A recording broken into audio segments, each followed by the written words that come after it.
Hello guys, welcome back. Now today, we're going to be talking about my top 10 NHL centers in the league right now. But today will be the last ranking, top 10 out of all the position players. Of course, we've gone through goalies, defensemen, wingers, and now on to centers. I probably will make a video about both general managers and coaches, but that'll come at a later time. This is the last one of this current series, though. As I said before in the other rankings, this is judged on both past performance and 2018 stats. And of course, this is NHL Centers. This is arguably the most stacked position in the NHL right now, so making a top 10 list, of course, is very, very hard. But starting off the list, I have at number 10, Claude Giroux of the Philadelphia Flyers at age 30. You know, he was a weird situation because I made the winger list and I didn't find out after until he kind of played almost half the season as a winger with the Philadelphia Flyers, of course, having an amazing season this past season with them. So I don't really know what to put him in as a winger, as a center. I'll have him in a 10th place spot as a center though, because I believe that's his really, really natural position. We'll have to wait and see if he transitions to a pure winger next season, but right now I still consider him a center. But this past season, the 17-18 season, he played 82 games, had 34 goals, 68 assists for 102 points, 53.2% corner for percentage, which is not bad at all. In his career so far, he's played 738 games, has gotten 214 goals, 463 assists for 677 points, and has had an amazing career. You know, he's kind of been a little bit inconsistent, but has had an amazing season this past season with the Philadelphia Flyers, having over 100 points, and was amazing. Offensively, with Voracek, he was just dynamite. And he had a couple of off seasons, of course, last season, kind of like Anze Kopitar. He had a really down year offensively, then comes this year and just explodes. So I want to see a little more consistency from him, but overall as a career, he's been amazing. At number 9, I have Steven Stamkos of the Tampa Bay Lightning, and for me, you can go a lot of different ways. In some people's lists, he might not even be in the top 10, or he could be a lot higher. For me, Steven Stamkos is one of the better centers in the league, though, for sure. This past season, of course, at age 28, he had, in the 17-18 season, played 78 games, had 27 goals, 59 assists for 86 points. He had a 53.2% corner percentage. On his career, he's had 664 games played, 348 goals, 320 assists for 668 points. And he's won the Maurice Richard Trophy 2 times, which is amazing for a lot of other players in the NHL. But Steven Stamkos has been their franchise guy for quite a while, and drafted first overall in 2008. He's been throughout Tampa's transitioning years. Remember when they drafted him there? The Tampa Bay Lightning weren't that great, so he was with the team when they were bad, but he was also with the team when they were great, and has been the franchise guy for them since their transitioning years. And of course, they've been one of the best teams in the NHL in the last few years. So he's been a part of that, and has been one of the main reasons why they took that turn into being one of the best teams. And to me, Steven Stamkos' value offensively is bar none. He's one of the best guys overall offensively in the league, and I feel like he brings that every single night in his passing ability and his speed and his overall offensive awareness. He's fantastic in that department and is one of the better centers offensively in the league. At number 8, I have Anze Kopitar, the Los Angeles Kings. Of course, at age 30, he has 2 cups, both with LA.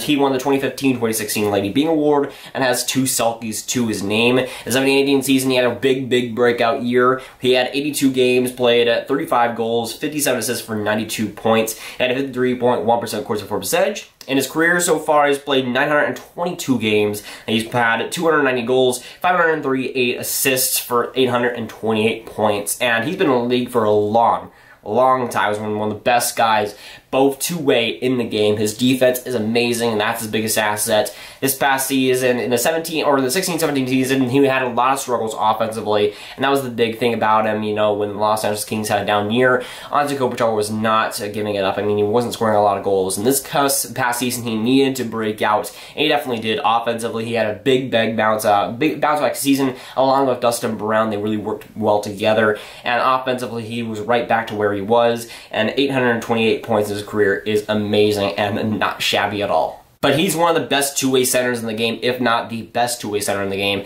and he brings it every single night and is amazing. Los Angeles Kings, he's their franchise guy and will be for a long time. The defense that he brings is so valuable to a team. His offense is really returning back to form, and he's looking to recollect his game again. This past season, offensively, he was amazing and definitely deserved to win the Selke Trophy once again. At number 7 on the centers list, I have Tyler Seguin of the Dallas Stars. Now, you may be thinking, why is he this high? Why is he higher than Anze Kopitar? Why is he higher than Steven Stamkos? Why is he higher than Claude Giroux? Well, let me just get into it real quick. Tyler Seguin has already made a name for himself at age 26. He won the 2011 Cup with the Boston Bruins, and I think that was his rookie year, or yeah, I think that was his rookie year. So he was already making a name for himself in the playoffs then, and was already an impact player in the league. There's always the debate of, oh, Taylor Hall versus Tyler Seguin, and that is a much closer debate now that Taylor Hall had that bounce-back season and won the Hart Award. So it's a very close race in my opinion. This past season, the 17-18 season, he played 82 games, had a full season, which was great to see from him. 40 goals, 38 assists for 78 points, and the improvements that he made was really noticeable. The 16-17 season, you would have never seen him in the penalty kill, but this past season, he played it, and was arguably their best penalty killer. He was amazing and made great strides to improve his defense, great strides to improve his all-around game, and offensively, he didn't skip a beat. Whenever Dallas needed offense, Tyler Seguin would usually be there. He scored 40 goals, and that's only happened 3 times in the Dallas Stars history. Once by Jamie Benn, and once by Mike Modano. Tyler Seguin getting added to those records. And only having 3 times in the Dallas Stars history, Tyler Seguin being able to add to that. He had a dominant season, and offensively, he was one of their brightest faces. And when the Dallas Stars needed points, he would bring them almost every single night. His goals were always impactful, always clutch, and he always bring it when they needed to be. And defensively, of course, as I said before, he made great strides. He was honestly a little bit overrated in the last couple of years when it came to defense, but this past season, he really made great strides to improve that and to be a lot better of an all-around player. Played 590 games, had 279 goals, 276 assists for 505 points, and I think he was like someone like second to most goals in the NHL. He was top 5 most goals in the NHL since like 2012. He's been a force in the NHL in the last few years, goal scoring wise, offensively wise. I mean, there's been a few and far between better players in the NHL right now in the last few years when it comes to offense, when it comes to production and talent level. Tyler Seguin is one of the best out of them all. Now at number 6, I have on the Anaheim Ducks, Ryan Getzlaf. He is at age 33, still tanking and trucking to this day. He won the 2007 Cup with the Anaheim Ducks, most respectively. This past season, the 17-18 season, he played 566 games, or not 566 games, never mind, 66 games. Had 11 goals, but 50 assists for 61 points. He had a 52.6% Corsi for percentage. His career, he's played a hefty 917 games, has a 247 goals, 628 assists for 875 points, and is still being a beast to this day. And what makes him so impressive is he's still racking up the points like one of the best guys on the Anaheim Ducks at age 33. His health is really the biggest concern right now. Of course, he missed some games in this past season. If he can stay healthy in the next couple of years, he's going to be a beast offensively, and he still is. At age 33, I don't think he's skipped a beat. He's still producing heavily in the offensive numbers, and defensively, he's one of the best guys in the league. He shows that every night. His physicality is also there. He's one of the best guys in that department, too. He lays big hits, has a big physical presence. Overall, he's one of the best centers in the NHL just for what he can bring. He can bring the offense, he can bring the defense, he can bring the physicality every single night. He's one of the best all-around guys in the NHL, just purely in the NHL, not even counting centers. Been absolutely astounding. Defensively, offensively, he's bringing that for the Anaheim Ducks and will continue to do so for the next few years. The Washington Capitals, Nicklas Backstrom at age 30. He won the 2018 Cup, respectively, with the Washington Capitals. Great to see that from him. This past season, in the 17-18 season, he played 81 games, had 21 goals, 50 assists, 71 points for 51 points, Corsi for percentage in the playoffs. Of course, winning the Cup with the Washington Capitals. He had 20 games played, had 23 points, and he wasn't healthy throughout the whole thing, but when he was playing, he was absolutely astounding. In his career so far, he's had 815 games played, 209 goals, which is great, but then you look at his assist numbers, 590 assists, not too bad at all, for 799 points, almost to 800. And Nicklas Backstrom has been arguably one of the more underrated guys throughout the whole league. He's starting to get that recognition, of course, winning the Cup with the Washington Capitals, and being a big part of that throughout the whole career so far. But Nicklas Backstrom, he is honestly one of the best passers in the game to set up Ovechkin. Even though it seems easy, it's not that easy. Nicklas Backstrom has been doing it easily for the last few years, and has been one of the guys that stayed with the Washington Capitals for quite a long time.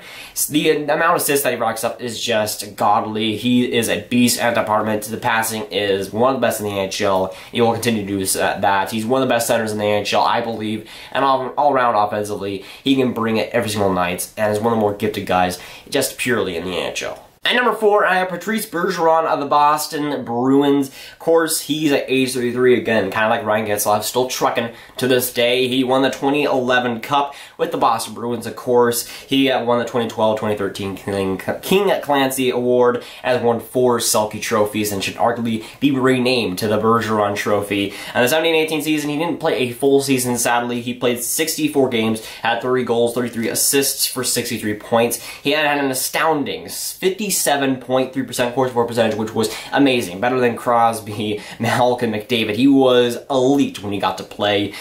He was just amazing with Pasternak, with Marchand.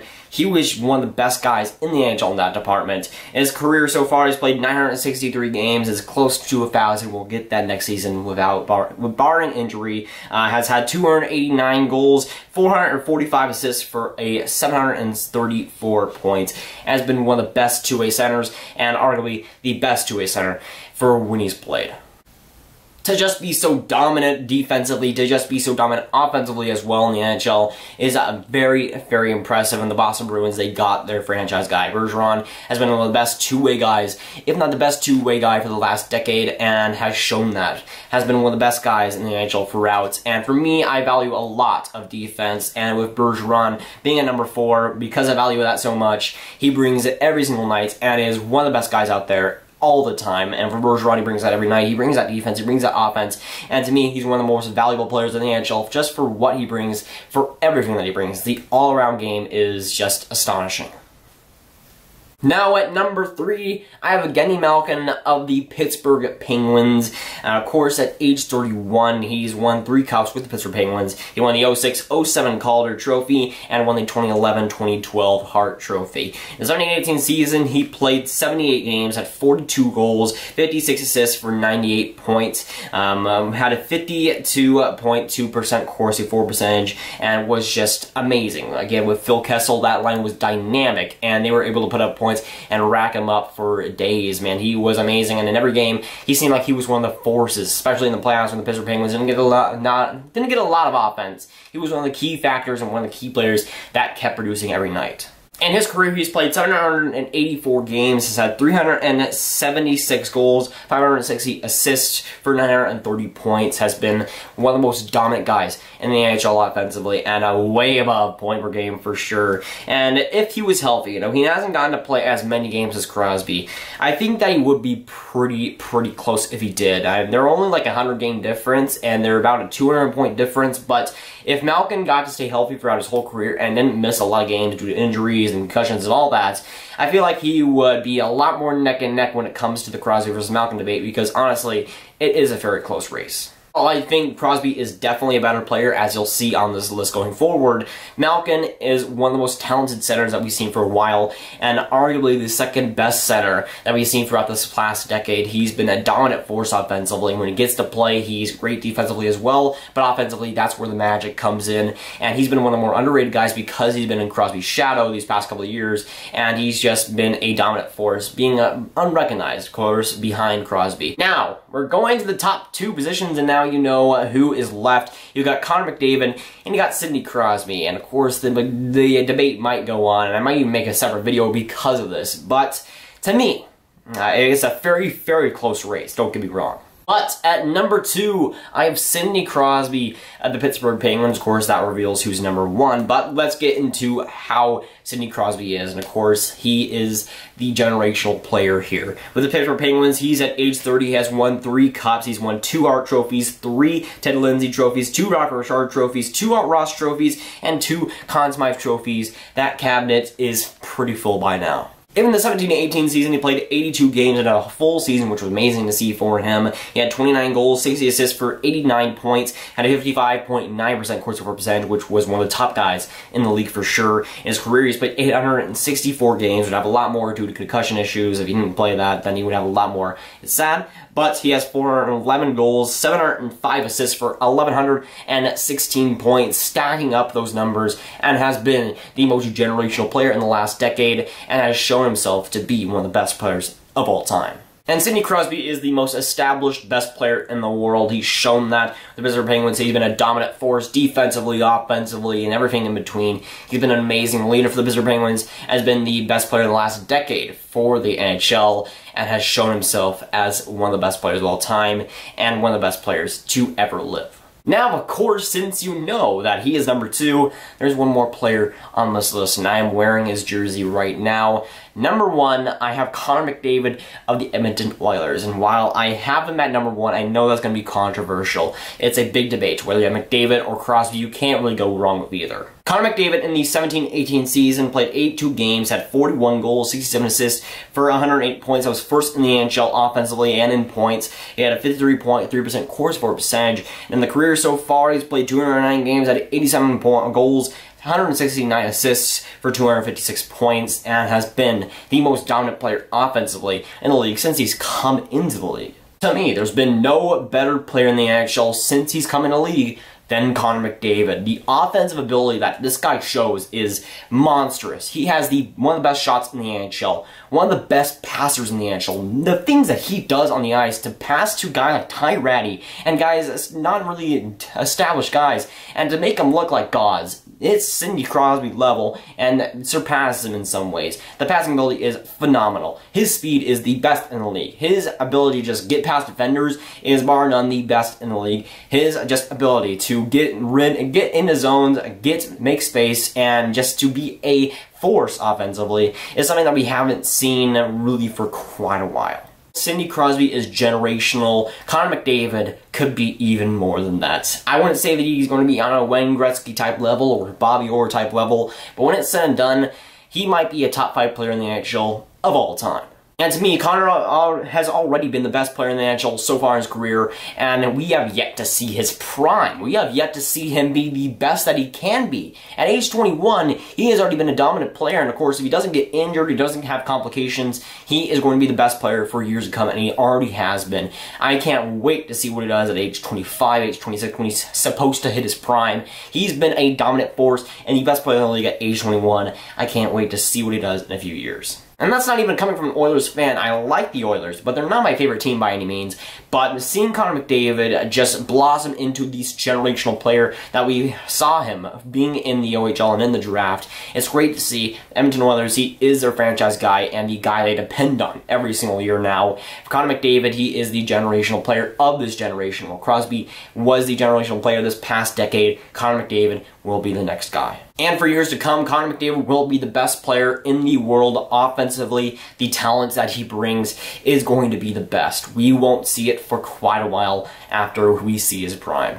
And for me, while of course we haven't seen his prime, what he's shown already, what he's shown at age 21 is so impressive that to me, he has to be number 1. Now, of course, as we've done in some other lists, I'm going to mention some honorable mentions that, might be here in the next list. So, again, if I didn't miss anyone, make sure you tell me down below. I have Matthews, you got Tavares, you got Barkov, you got McKinnon, you got Pavelski, you got Scheifele, you got Couture, you got Kuznetsov, you got Stahl, you got O'Reilly. There's a lot of great centers in the league right now, and a few of those guys that I missed could be in the league next year because it's just cycling and cycling every single year. So that is going it for today, guys. If you guys enjoyed, make sure you like and subscribe. Tell me down below, what is your list? Who do you think I missed? Who do you think should be in? And of course, what is your top 10? I'll see you guys later. Goodbye.